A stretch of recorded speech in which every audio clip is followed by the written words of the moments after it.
Hello friends, welcome to our channel. ఈరోజు మనము Telangana special మక్క గారెలు చేసుకోబోతున్నామండి.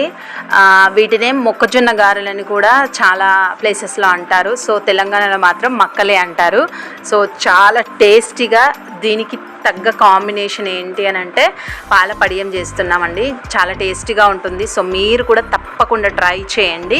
సో మరి ఇంకెందుకు ఆలస్యం, మనం వీడియో ప్రాసెస్లోకి వెళ్ళిపోదాం.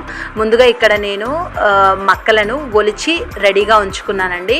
సో వీటిలో పీచు పదార్థం కూడా ఎక్కువగా ఉంటుంది. అట్ ద సేమ్ టైము దీంట్లో కొన్ని పీచులు కూడా వస్తాయి. సో వాటిని కూడా తీసేసుకొని శుభ్రం చేసుకొని సో ఇలా రెడీగా ఉంచుకోవాలి. సో వీటిని మనము మిక్సీ జార్లో వేసేసుకుందాము.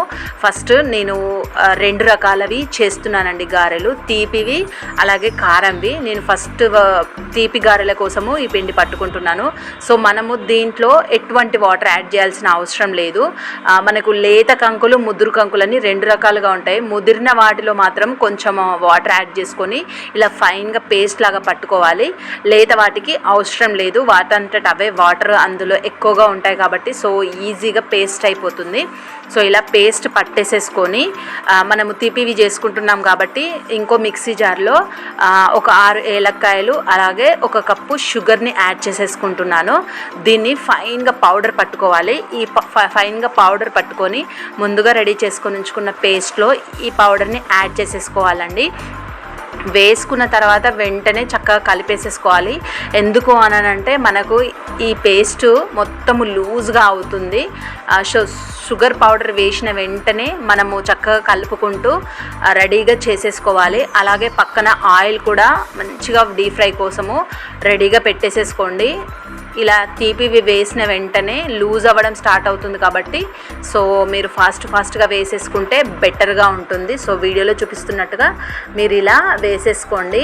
ఇలా వేసుకున్న తర్వాత వీటిని చక్కగా కాల్చేసుకోవాలి 2 వైపులా. నెక్స్ట్ మనం కారం కోసము నేను 6 నుంచి 8 పచ్చిమిర్చీలను అలాగే ఒక పెద్ద ఉల్లిపాయను, వెల్లుల్లిని అలాగే జీలకర్రను, ధనియాలను వీటిని కూడా మక్కల్లో వేసి చక్కగా పేస్ట్ పట్టేసేసుకుంటానండి.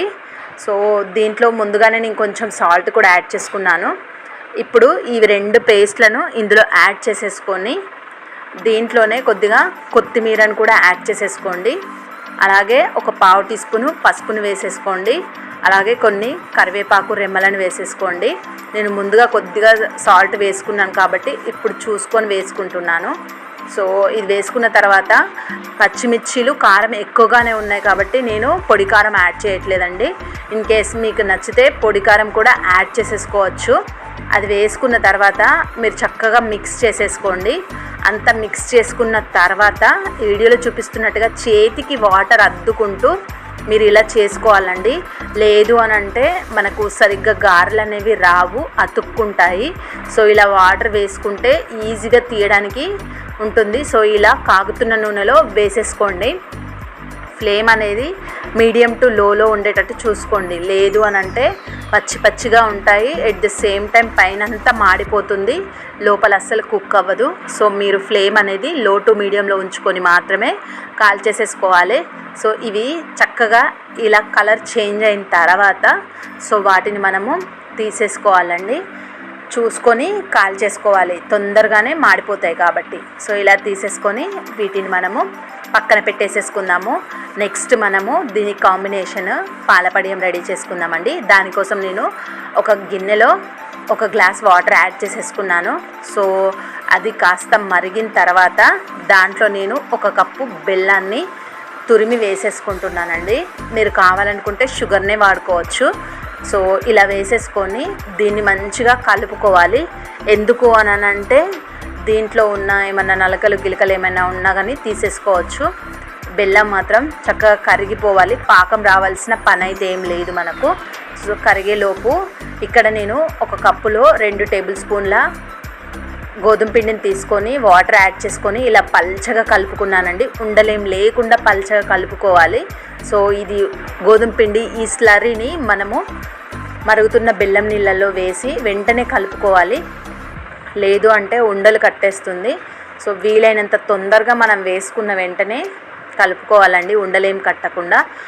ఇది ఉండలు కడితే మాత్రం అస్సలు తినలేము. సో చూసుకొని ఉండలు కట్టకుండా కలిపేసేసుకోండి. ఇది ఇలా కలుపుకుంటూనే నెక్స్ట్ దీంట్లో మనము కాచి చల్లార్చిన 1 కప్పు పాలను యాడ్ చేసేసుకోవచ్చు. మనకు పచ్చిపాలు వేసుకుంటే ఏమైతే విరిగే ఛాన్సెస్ ఉంటుంది. సో అందుకోసమని కాచి చల్లార్చిన పాలైతే విరగకుండా ఉంటాయి. ఎట్ ద సేమ్ టైం చాలా టేస్టీగా కూడా ఉంటుందండి. సో దీన్ని వేసుకొని కూడా మంచిగా కలుపుతూనే ఉండాలండి. మనము ఒక 2-3 మినిట్స్ కలుపుతూనే ఉండాలి. సో అప్పుడైతేనే మనకు ఉండలు కట్టకుండా ఉంటుంది. లాస్ట్గా మనము దీంట్లో 1 టేబుల్ స్పూను ఇలాచీ పౌడర్ని కూడా యాడ్ చేసేసుకొని చక్కగా కలుపుకోవాలండి. సో మనకి ఇది ఎప్పటి వరకు అవుతుంది అని అంటే ఒక 2 పొంగులు వచ్చే వరకు ఉంచుకుంటే సరిపోతుంది. లేదు అని అంటే కొంచెం పచ్చిగా అనిపిస్తుంది. సో మనకు మన పాలపడియం రెడీ అయిపోయిందండి. సో ఇవి స్వీట్వి నేను చెప్పాను కదా 2 రకాలుగా చేశానని. అవి స్వీట్, ఇది కారంది అండి. సో ఈ కారం నాటినే ఈ పాలపడియంలో డిప్ చేసుకొని తింటే చాలా టేస్టీగా ఉంటాయి. యాక్చువల్గానైతే పాలపడియమే కాకుండా మా సైడ్ అయితే చికెన్ గ్రేవీ కానీ మటన్ గ్రేవీ కానీ దాంతో తింటారు. చాలా టేస్టీగా ఉంటుంది. సో మీరు కూడా తప్పకుండా ట్రై చేయండి. వీడియో కనుక నచ్చితే తప్పకుండా లైక్ చేయండి, షేర్ చేయండి. ఇంక ఇలాంటి మంచి మంచి వీడియోస్ కోసము తప్పకుండా మన ఛానల్ని సబ్స్క్రైబ్ చేసుకోండి. Thank you.